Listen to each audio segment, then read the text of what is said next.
Welcome to episode 47 of Run It Straight, where we answer your questions about how to get better at rugby league. We don't sidestep the difficult topics, but rather give direct, straight up answers. In essence, we run it straight.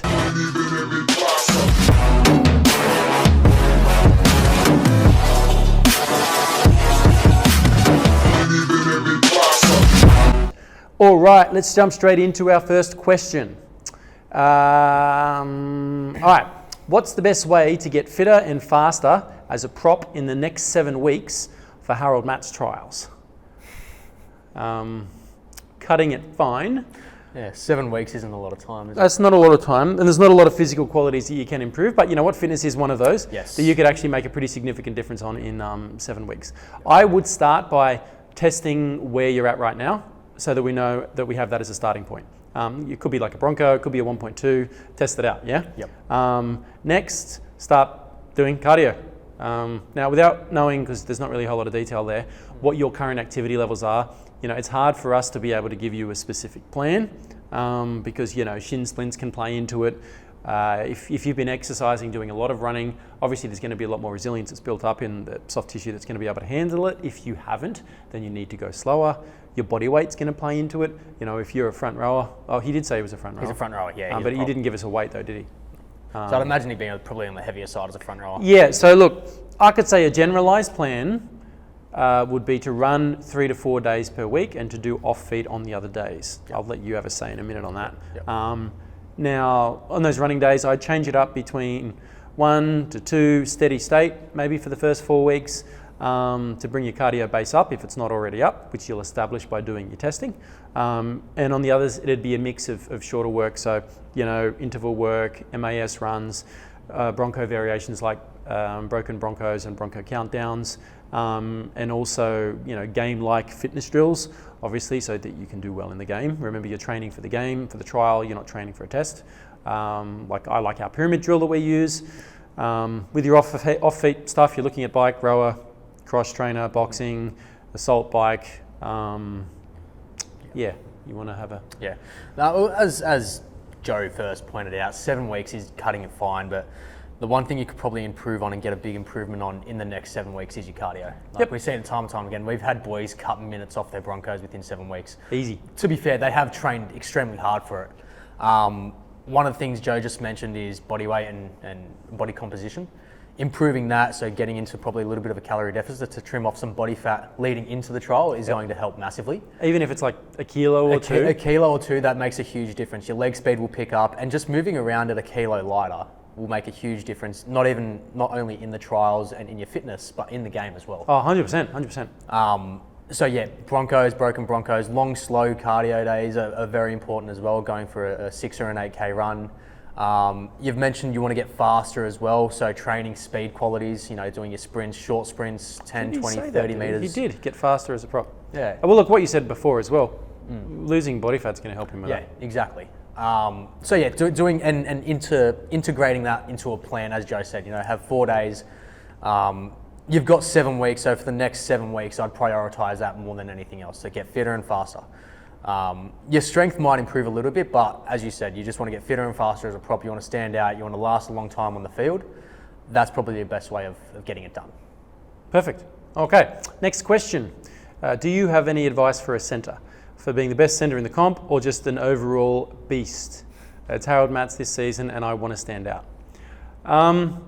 This is the kind of question that you should ask, or you should have asked yourself in like September last year. You know, the best time to ask this question and to get started on it would have been, you know, the first day after your last game. Because to become a quote beast, overall beast, it takes time and you need to be training so many different physical qualities, skill qualities, getting your mindset right and everything else so that when you start the season, you can be in that kind of form. A lot of players are, it's one of the most common questions we're always getting, how can I make reps? How can I become the best player in my side, blah, blah, blah. They ask us during the season. Now, 6 months ago, we've said that. Moving on, as a centre, how do you stand out? Well, I would say, my opinion, obviously it's always subjective, best centre in the game at the moment is Crichton. Yeah. What do you think? Yes? Yeah. Yep. Now, how does he stand out? He makes line breaks. He has line break assists. He scores tries. He has try assists. He takes carries out of his own red zone. He defends really well. He shuts down opposition attackers. Look at what good people do in games and then try to find a way to do those same things. Yeah. No, exactly right. If you watch the best centres in the game, Crichton, Joey Manu, and depending on your size and physical qualities, which you haven't really mentioned too much of, but that's okay, you can probably mould your game around a centre who's probably close to your playing style. So Crichton, big, strong, powerful, fast, makes a lot of metres. Yep, and look, he's not as quick, and then you do have some other players that have got, they base it more off footwork and lightning pace. Yeah, Joey Manu's a good example. Joey Manu, 100%. Another big, robust centre would be a Newcastle fella. Bradman Best. Bradman Best. Again, he's one of those. He's fast enough, but big, strong, very difficult to tackle. Very, very hard for anyone to beat him defensively. Yep. So you've got to look at, without us having those kinds of details, you've got to look at what your assets are and expand out on that. Yep, exactly. That's all that one is. Nice and quick. Yeah. All right, next question. How important is sleep when it comes to recovery? Now, I would actually say that sleep is the most important element when it comes to recovery. If you don't sleep, it only takes like a day and a half before you start to get extreme symptoms like genuine hallucinations, right? There's a reason that sleep deprivation is a form of torture. So this is one of those things people often don't think about it. It annoys us no end because we know when boys aren't getting enough sleep.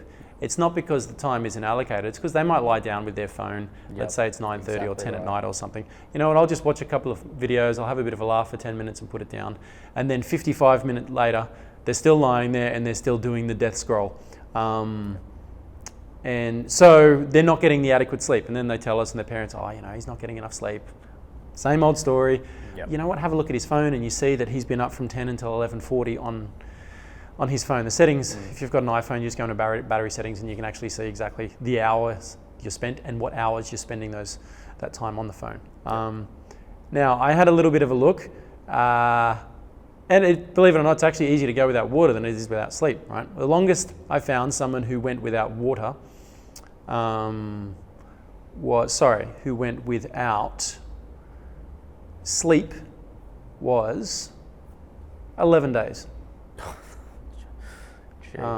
Longest someone went without water is 18 days. So sleep's actually more important. Some of these, poor fella, 1970s, guy got arrested by the police and they put him in the cell at the police station and they forgot about him. And they came back 18 days later and he was still alive. So 18 days, but sleep's only 11. That's how important sleep is, okay? Now that being said, recovery-wise, your body produces hormones when you sleep. You don't get stronger, believe it or not, when you're doing the bench press or the squat in the gym. You get stronger for the 23 hours that you're not in the gym. So when you're away is when your body recovers. That's when it builds itself up. That's when you get stronger. Big part of that is at nighttime. You're producing hormones, muscle growth, repair while you're asleep. So it stands to reason that if you're not getting adequate sleep, the gains that you could be getting from the gym and just from your training in general are going to be reduced. So you put 100% effort in, you only sleep 80% of what you should be. You might only be getting 80% of the gains. So whatever different way you need to think about it, if you don't sleep, if you don't get sufficient sleep, you're not going to be getting the maximum benefit that you can from your training. No, exactly right. And sleep is probably one of the most easiest things someone can improve on. A lot of boys, it might be hard to increase their bench press, it might be hard for them to get faster or fitter, but sleep's the one thing you can improve on instantaneously. Turn off your phone. Turn off your phone. Video go to game, bed when whatever you it get is. into bed. Get off the electronics. Leave them outside. Outside of your room. Aim for 7 to 9 hours on average, and you'll be pretty sweet. We have a lot of boys. We come in, as Joe said. They'll be like, "Yeah, I'm really tired. School's been big. I've had a big day at school, things like that, or a big day on the tools at work." And we check their phone. They've been on their phone for the last 2 hours before they're meant to go to bed, or when they're in bed, doom scrolling. Yeah. So it's the amount of times that we see boys that don't have time is pretty close to zero. Yep. It's like even when it was really, really busy and then I had to wind down. And so winding down was 10:45 until 12:15, scrolling through TikTok or Instagram, YouTube, whatever it happens to be. Yep. That's not winding down, that's an addiction to a device. Yep. All right. Please like, follow. Spears, what else I got to say? detailed questions. When you're sending your questions in, give us as much detail. There were a couple of really good questions in there, but again, height, age, weight, those kinds of things are really helpful as well. Yep. Other than that, ring the notification bell. Ring the notification bell. Apparently that's the thing. We'll see you in the next one. Cheers.